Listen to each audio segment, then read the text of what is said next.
Assalamualaikum warahmatullahi wabarakatuh. Kali ini saya akan mempresentasikan jawaban saya mengenai UTS pembelajaran IPS, MI atau SD. Simak video berikut ini. Pertanyaan pertama, apa yang dimaksud ilmu pengetahuan sosial dan mengapa IPS penting dalam kurikulum sekolah dasar? Ilmu pengetahuan sosial adalah ilmu pengetahuan yang mempelajari aspek-aspek yang berhubungan dengan manusia dan lingkungan sosialnya. Ilmu ini mempelajari tingkah laku manusia baik secara perorangan maupun kelompok. IPS tidak memusatkan diri pada satu topik secara mendalam, melainkan memberikan tinjauan yang luas terhadap masyarakat. IPS penting dalam kurikulum sekolah dasar karena IPS membantu siswa memperoleh pengetahuan, keterampilan, sikap, dan kepekaan untuk menghadapi tantangan sosial yang ada.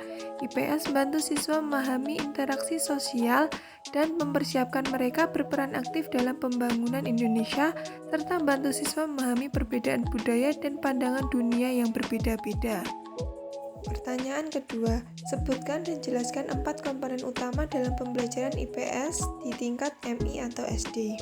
Yang pertama yaitu tujuan. Tujuan pembelajaran IPS untuk mengembangkan pengetahuan dan keterampilan dasar siswa dalam melihat kelayakan sosial yang dihadapi dalam kehidupan sehari-hari.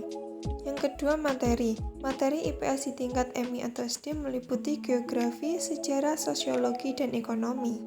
Yang ketiga yaitu strategi pembelajaran. Strategi pembelajaran IPS harus memperhatikan pemilihan isi bahan belajar mulai dari fakta, konsep, generalisasi, dan teori sampai pada kedalaman dan keluasan yang cocok untuk anak dan harus perhatikan tingkat kesiapan belajar siswa. Dan yang terakhir yaitu evaluasi.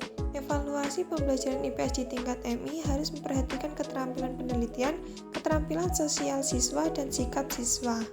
Selanjutnya pertanyaan ketiga, mengapa guru harus mengajarkan tentang budaya dan keanekaragaman sosial dalam pembelajaran IPS, MI atau SD?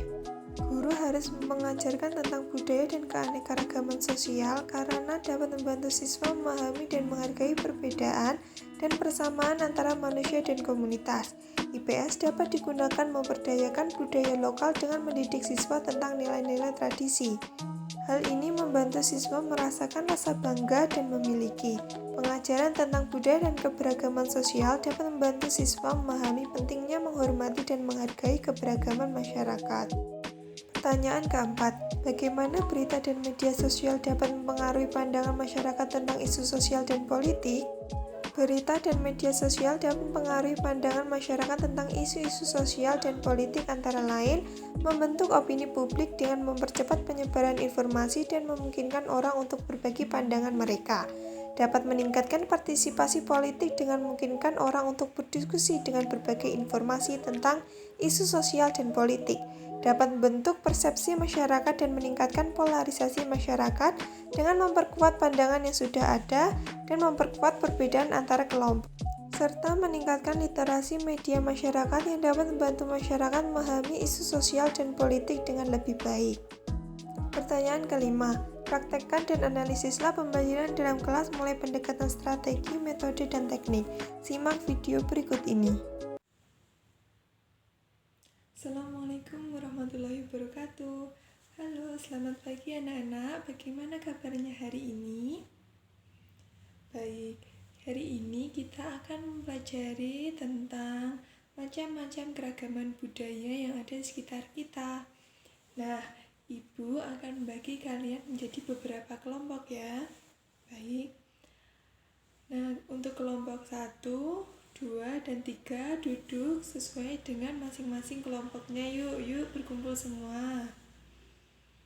Nah, kalian di sini ditugaskan untuk mendiskusikan secara bersama-sama dengan kelompok kalian masing-masing tentang apa aja budaya yang ada di sekitar tempat tinggal kalian. Nah, kalian bisa tulis ya. Baik, sudah paham semuanya? Sudah ya, Ibu tunggu, nanti bisa dipresentasikan ke depan. Baik ya. Nah, bagaimana jika sudah selesai semua? Bagus, Sekarang dimulai dari kelompok 1, silakan mempresentasikannya depan. Baik, selanjutnya kelompok 2, kelompok 3. Nah, anak-anak, itu tadi merupakan keragaman budaya yang ada di sekitar kita. Budaya di sekitar kita banyak sekali keragamannya. Jadi kita perlu menghargai, menghormati, dan melestarikan budaya-budaya yang ada di sekitar kita. Nah, untuk pertemuan selanjutnya kita akan membahas tentang agama yang ada di Indonesia. Nah, baik, sekarang kalian boleh bersiap untuk pulang dan dipimpin doa ketua kelas. Doa mulai. Baik, amin. Sekian dari saya, dari Ibu Guru. Semoga kita bisa berjumpa di minggu depan.